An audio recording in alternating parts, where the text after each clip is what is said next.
Bandology episode 2.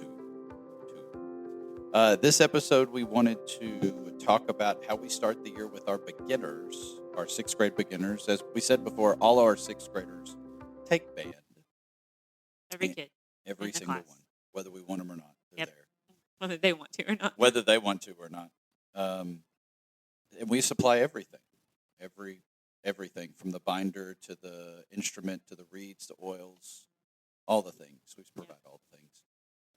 So before the year even starts, we have to split our. We work with the junior high principal. We have a very, very good junior high principal. Yeah, he works hard for us.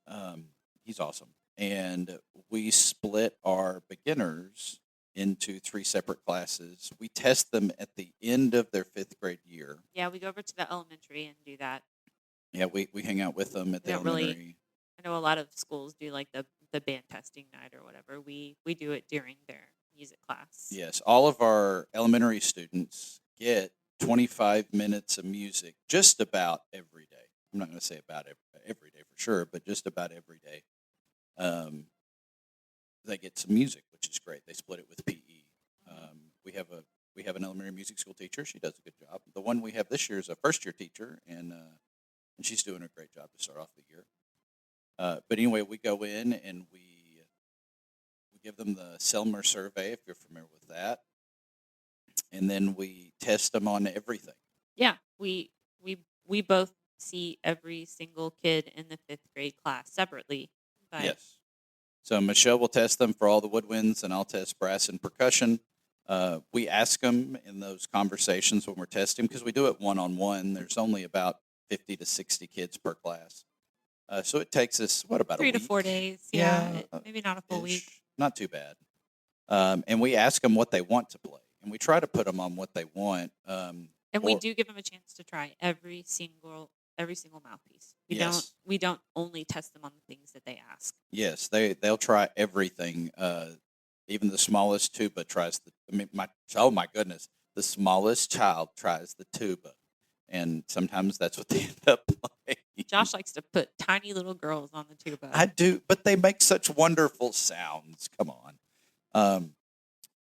But anyway, and so they come and meet during the summer and for like an orientation session with our 6th grade, with our principal and the teachers, and we make them, we call them Hogwarts letters that have their instrument on it, and so they don't know what they're playing. Yeah, we don't have to tell them before summer is out because we provide everything. So they don't, a lot of schools will do it before they even leave for the summer or send them a letter over the summer because they're expected to look for an instrument. But we provide all of that stuff, so we just give it to them 2 days before school starts. Yeah. So they don't have a lot of time to complain. Now, there's always one or two. It actually worked out this year because when you place every child, there's always ones that move. Well, I think it's important to say in Beckville we have a super high mobility rate. Yes. So from year to year, we're not really sure what kids are going to still be around. It's worse in the junior high than it is in the high school, but we lose kids to move offs or homeschool, all the time. A lot of kids just want to go down the road to the bigger school. Oh, yeah. And so we have a we 4A never one way and a 3A the other. Yeah. So we never know starting at the beginning of the year who's actually going to show up. And it always seems to happen in our flute section. The last couple of years, this year we had 5 students slated for flute. I think 5. And we had one come in that was supposed to play trombone, but flute was at the same time, and she was not happy with trombone, which was fine. And we talked to the parents, moved her over to flute, and then magically the first day, we're glad we did because we only had 3 flutes show up, including her. Yeah, including the girl. It's it was always crazy. the flutes. It happens every year. It does. We place kids on flutes, and then they don't come back. Meanwhile, in your 7th grade band, half the band is trumpets. Yeah, that was weird this year. We never keep that many. No. It's a good problem. It's great, but yeah, we never keep that many. But anyway, we try to spread them evenly so we can have some pretty even instrumentation. But after they get their letters, the first day of school, I think most people do this, most teachers do. It's all about rules and how we enter the room. Although Josh only has one rule. I have one rule. One rule for band. And That's it is the biggest rule, and and it fits everything. It works. It's how I live my life most of the time. And that one rule is don't be dumb, or the kids call it DBD, Yes. because everything fits into that category. And we talk about that. If you're thinking this might be dumb, you probably don't want to do it. And at And this point, he'll just look at a kid and go, rule number 1. Yep. And they know what it means. or if a kid gets in trouble and gets sent to like in-school suspension, I can walk in, hold up one finger, my pointer finger. Hold on, let me Yeah, be. which finger? I got to be careful there. My pointer finger, and they know. They just hang their head in shame and know that when they get out, I'm going to let them hear about it. Usually in front of other students, and I embarrass them. That pretty really good. rarely happens, though. But no, it doesn't. We have really great kids in band. We have really Yes. kids in the school We for have the the best most part. kids in the school. We bands. really do. We really do. We're spoiled. We know it. But anyway, so the first day of school, we tell them our one rule, and we talk about posture, like how we sit. We go ahead and start something that's called Master of the Alphabet. And it is, I can't remember where I picked it up. I started doing it. Okay, so I got it from Melody Ann. And then And if you are a Texas band director, you know who Melody Ann you don't even is. have to say that last name. You just go Mel and you go, ah. Yeah. Yes. So I got it from Mel, and then I think that's where you got it, was because I think so. I started it with Melody Ann. It was. So I've been doing it forever, so it's hard to remember exactly where I got it from. But we do it. The students recite. It's this big sheet, and you have the it's the alphabet. musical alphabet. Yes, A B C D E F G A, And then and you and go then the down, next line is B C and D you E go F G A back. B. Yeah, we make them go down and back. We set a metronome. Everything we do is to a metronome. Our metronome is on basically all day Yes. long. My heart beats at 80 beats per minute. I swear. Oh my gosh. And so it runs the entire period pretty much. But we'll do a pass off for that by line. So they'll do each line, And so they have to tap their toe to the metronome. Yes. And then they pat their legs and clap in time.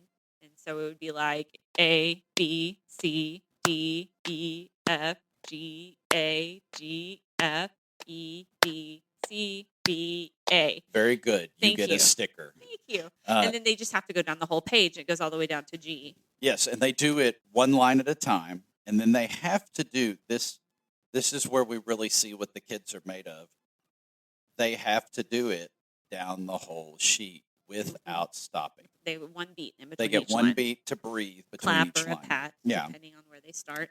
And this year we upped it because we saw, who was it? It was It Corey. was Corey Graves, another Texas name.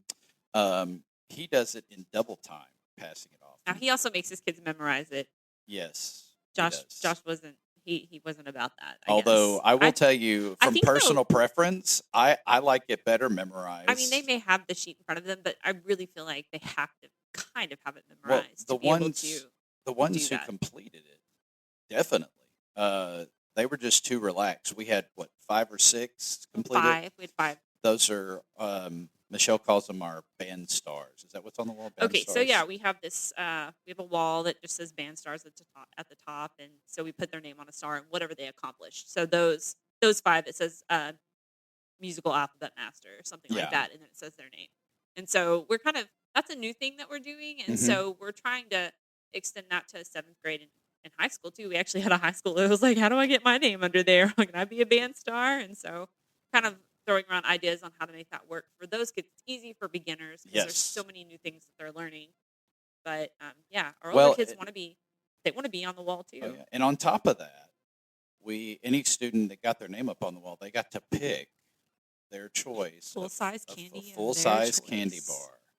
And in the state of Texas, or gummy worms, or whatever it was. But yeah, in the state of Texas, we are not allowed. I don't know if it's a Texas or a federal thing, but we're not think allowed it's to give federal. out Yeah. candy before 3:30. when the school is out. The Right. final bell rings. So, they're not allowed to consume candy. Hopefully, you can read between the lines. So they get to pick it out, and then we bring it and give it to them. And Michelle takes their picture, and we put it on Put it on social media. so their parents can share it and be proud. They need to be proud of their kids. We're proud of their kids. Some of these kids do these things better than me, and very much makes me want to go practice, which is good, I guess. But we do that, and then we begin our rhythm pass off after they're finished with that. Well, even before that, we do a big unit on theory. Yes. And it's not, I mean, it's really super basic theory stuff like this is a staff, this is the bass clef, this is These the are the treble basic clef, types of notes this and is a rhythms. whole note gets 4 beats, that sort of stuff. It's just like it's a primer is all Yeah. it is.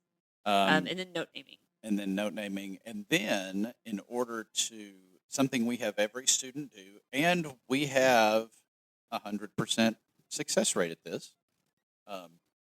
Every student has to take, it's not really a test. It's a test. It's a but test, Josh but says, he tells the kids it's a thing it's a It's a thing. thing. It's just the thing. to try to make them not nervous about it. And then I call it a test, and they look at me and they go, "Mr. King, it's not a test." Well, it says beginner band test at the It top of does. it. And but they have to do it until they make 100. So some students will get it the first day. Some students will get it the third day. We usually try to keep it about a week and a half. I don't even think it took us. I mean, Did I it don't not think really? it normally takes us that long. Now we do, we go and look at those 504 papers and those special ed Yes. papers, and we will help accommodate those kids. Usually, the ones who aren't making 100 after the second time, it's those kids, and Yeah. so like maybe they need oral administration or And we did they that just with need a few some this focus. year, Yeah, and so and they were all successful. yeah, They knew it. they knew the stuff. stuff. It was just it was really some kids it's harder It was for them to crazy. do that test thing. And that's called differentiation, and your principals love that word. Well, they're gonna love that you're looking at their 504 paperwork too. Yeah, this is true, because a lot of time in band, it's easy to go, Yeah, you know. but knowing that can also help you. Like if they're having trouble later in the year, just knowing that about them can help you approach the situation differently Oh, definitely. than just being like, oh well, this kid's just never gonna get it. Yeah. Knowing that there's something there Hmm. can maybe help you try to find other ways to reach them. Yeah. And I think those students sometimes can be the backbone of a section, because if they buy into you, you have them. Period. They're gonna notice that you cared enough to Yeah. find those things out. And I think band directors in general, fine arts teachers in general, are really good at that. We have our theory test, and then after that is done, we don't move to the, I say instrument, don't move to the mouthpiece until after that's finished. They have to check that box, and they have to check the master of the alphabet. And as soon as they have master of the alphabet, we start passing off rhythm. And our kids do rhythm pass offs every single day. They have Rain a or shine. pretty large packet of rhythm charts. And Yes. it's very repetitive. And I mean, it really shows us if they understand the rhythm or not. We encourage peer tutoring. Yes. Like if they can help each other out to get those right, they're going to be more successful than if we just tell them this is how it goes. But it starts with quarter notes, and it kind of progresses through the half notes and the whole notes, and then it moves on to the eighth notes. We reward them like when they get past all the quarter note charts, which obviously quarter notes are throughout the whole thing, but the Yes. charts that focus only on quarter notes, then we give them a brag tag sticker, Yes. and just to say, hey, you've done a really good job with this, and they get a sticker for every line that they pass off. Yes. We also do give them candy for every page that they pass off. But we encourage them not to eat it until 3:30. And kids. Yeah, we do the don't eat this till the end of the day, wink, wink thing. They show great restraint. We don't see them eat it. No, we don't see them eat it. Doesn't happen. Something we also do is, Michelle, this is silly, but it's funny. After they've done the whole master of the alphabet, they get a special stamp. Oh, right. Yes. And The best gift I've ever given. Yes. And it was to me. And it is a picture of my face made up like an old man. Well, older than I already am. And what does it say? It says well done. Well done. And it becomes a great point of contention with the kids. They get really excited, and they won't let other people see it. Yes, so that's you get the super secret special stamp, and then they'll Yes. cover it up so nobody can see it. Yeah, and so that's always fun. And we go on Amazon and we buy tons of stickers at a time. Something Little like chart 5,000. stickers. Yeah, and so we just I think it's 7,500 for the box. And yes. we usually go through at least 2 boxes of So we those went, through the yeah. year. Normally we get down to one sheet and I go, oh no, we got to order them. But this year, Michelle, being the forward thinking that she is, we have 2 boxes to start our year. And Yeah. so, and they're whooping through them pretty good. Mhm. Then that gets us to the instruments we use. We start out using Musical Mastery. If you've never heard of that, it is an amazing resource. Especially for startup at the Oh beginning my of the year. gosh, you can't beat it. It's got breathing and embouchure formation and beginner exercises. First sounds like they have music for the first sounds that you make on just the head joint or the Yes. mouthpiece and barrel or whatever, the MIDI instrument, Mhm. which is great. It gives the kids something to look at while you're doing that stuff. You can organize that a little bit better. But I Yeah. really like the breathing chant. I think that's Oh really yeah, helpful for the kids. that has really helped us overall. We also do when we begin talking with kids about breathing in the beginning. We have a couple of different tools that we have found out and borrowed, or lovingly borrowed, I guess. One of those we've started using this year is a coffee straw, and we use that as part of their breathing. The resistance on it is ridiculous. It's amazing how blowing through that coffee straw makes them tense up their stomach muscles to empty the air out. Whereas, like, if they don't have that resistance and it's not a, you know what I'm saying? Yeah, And it focuses the air a little bit better. They're using faster air immediately rather than like, oh no, you're not blowing fast enough. You don't really have to talk about faster air because they're just doing it because of the coffee straw. yeah, and it's turned out, and they're super cheap. Like you can get, I think I got a box of 250 for nothing. I mean, it was Yeah. just a couple of bucks. So that was So was now a they great all idea. have their coffee straws in their pencil bags. and- Yes. So Oh, like, yeah. Speaking of pencil bags, we supply them with binders, and I know a lot of schools do binders. Ours is probably not very different than anybody else's, but we give them a pencil bag. It has 2 pencils, a big one and a little one. We found these. Are they Dixon Ticonderoga Yeah. golf pencils? And They're they like have erasers on them. yes. So we've had golf pencils in the past that didn't have erasers, but these have Yes. erasers. And which yeah, is so awesome. we don't have to buy the little extra erasers, which is kind of cool. And then we have 3 dividers in there. We have a fingering chart, a laminated Yes. fingering So we chart. print the fingering chart out of Musical Mastery. It's usually 2 pages, so we do it front and back, and then we laminate them and hole punch them. So they have that from day one in their binder. We even do this for our 7th graders, and any high schoolers that ask for it, we'll do that for Yes. them too. Now, the brass is not 2 pages. It's the wood one. We don't have that many fingerings. Sorry, the wood ones you are know, 2 pages. to do. But we laminate it because it's just sturdier and it's not going to rip out of their binder. I mean, it's the one thing that's going to serve them all year Forever. long. Yeah. Yeah, And they forever, could, right? they could keep it from year to year if they And wanted. at the end of And, the year, we yeah, take if up they- binders and we'll just keep the laminated Yes. fingering charts that are still in good condition, and then we won't have to make more. Yeah. Saving the planet, one fingering One chart at a time. So every student has their binder, and the best part about that pencil bag too is like mouthpieces. Obviously, not woodwind mouthpieces. Oh, Let's no. be real here. But the brass mouthpieces just go in the little pencil bag, and they don't lose them. So yeah, Josh doesn't even give the brass students their instruments at the beginning of the year. It's No. literally just the mouthpieces. Mouthpiece, But and we've been with- working mouthpiece for This I is don't know, like a day, 2 like days. a day, 2 days. No, we started last week. They have their first plank test on Thursday. Oh, wow. Yay! Probably need to think about doing Yeah. that with mine. But Breathing and buzzing. But we do lots of work on the head joint, mouthpiece, all those kinds of things. The parents love that, especially the clarinet and saxophone parents, yeah, because that's what they're practicing at it's home. the best sound they'll make all year. That's right. And Mhm. and I always tell them, all right, are you ready for tomorrow? We're going to get noisemakers, and you can go home and annoy your family. We And have some siblings this year, and they're like, "Good, I could go pay back my sister, or my brother, or whatever." That was oh funny. yeah, that's always fun. We have a lot of siblings. We do have a lot of siblings. We do. It's been a lot of fun watching them grow up and hang out with their older siblings in band, and now they're in beginner band. So now they're in the cool club too. Yeah. At least I think it's a cool club. But that basically is how we get to start the year, and making sure that all our students, we don't move on until we have a very high level of success on each concept.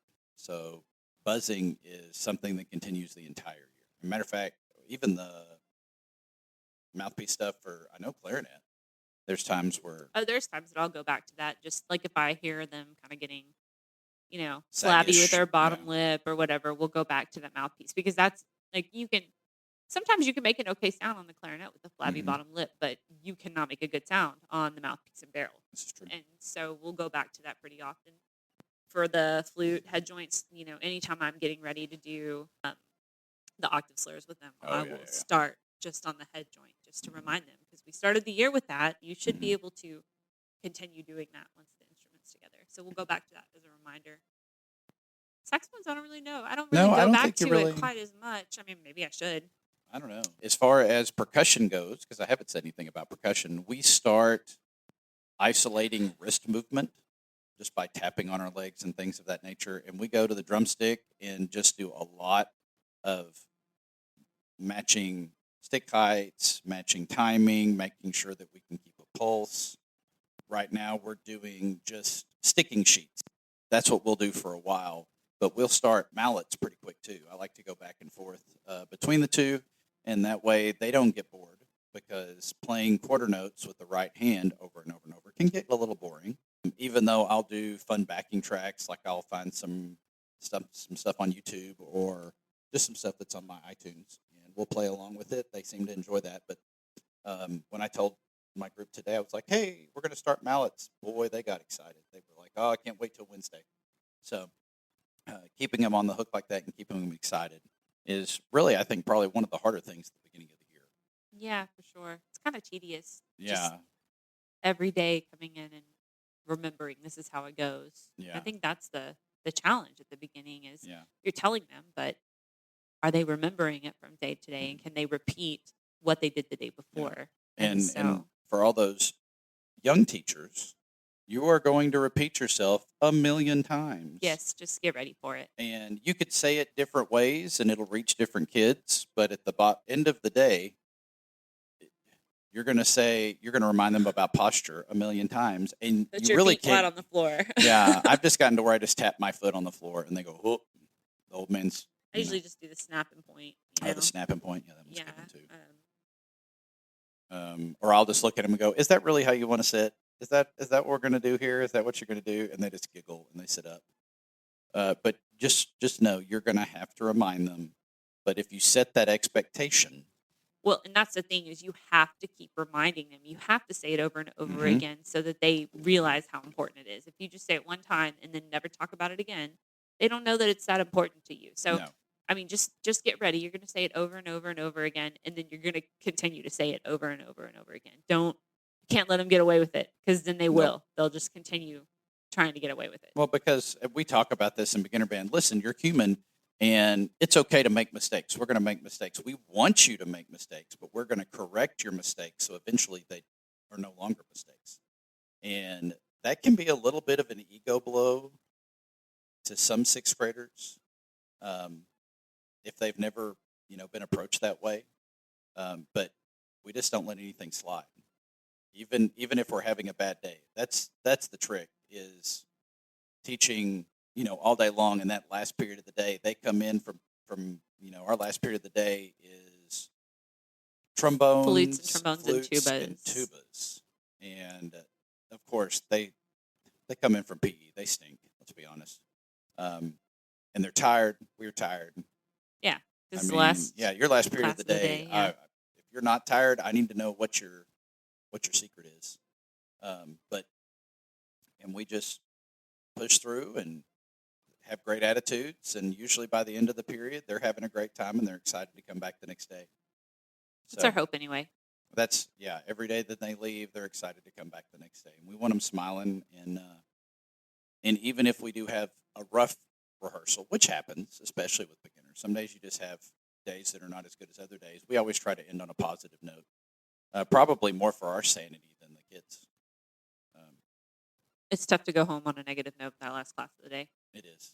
But we always try to make it a positive end to the day and try to be as uplifting for those kids as possible because some of them are going home to less than ideal situations. And we know that, especially Beckville's kind of I mean, we are a Title I It's a school. it's a poor community, honestly. Yeah, we have 75% on free and reduced lunch or something like that. It's very high. And so we want to make sure that those students have a positive feeling about coming to school because most of them do have a choice. They can choose not to show up, and we want them there. We want them at school. We want them to have a good time. We want them to get something out of it, and whether or not it's coming just for band or for the whole day, we want them at school. So that's basically how we start our year in a nutshell. I'm sure there are things. Y'all have questions about anything that want clarification about something? Feel free to let us know. We can talk about it next time. Yes, for sure. We have an email address. I think it's littlebandology@gmail.com. Maybe. I don't know. We'll know that for next time too. I'll add. I'll go back and edit it in. I'll be sly. There Yeah, you go. I can go You back and just edit put it in. Yeah. I'll use my announcer voice. This is our email address. That was a little devious. You can put it as type on the screen. Or wait, no, this is a podcast. It's a little bit late at night with us doing this because if you teach, you know that especially if you have children and teach, by the time you get home, it's late, and then you got to cook, and then give everybody the attention they need, and it's time for bed, and we're like, hey, we're going to record a podcast because we don't have anything else to do with the end of our day. It's past my bedtime. Thank you for listening. We hope you enjoyed, and we look forward to episode 3. Thank you for listening to this episode of Little Bandology. We'd love to hear from you. Check us out on Facebook under Little Bandology or email us at littlebandology@gmail.com.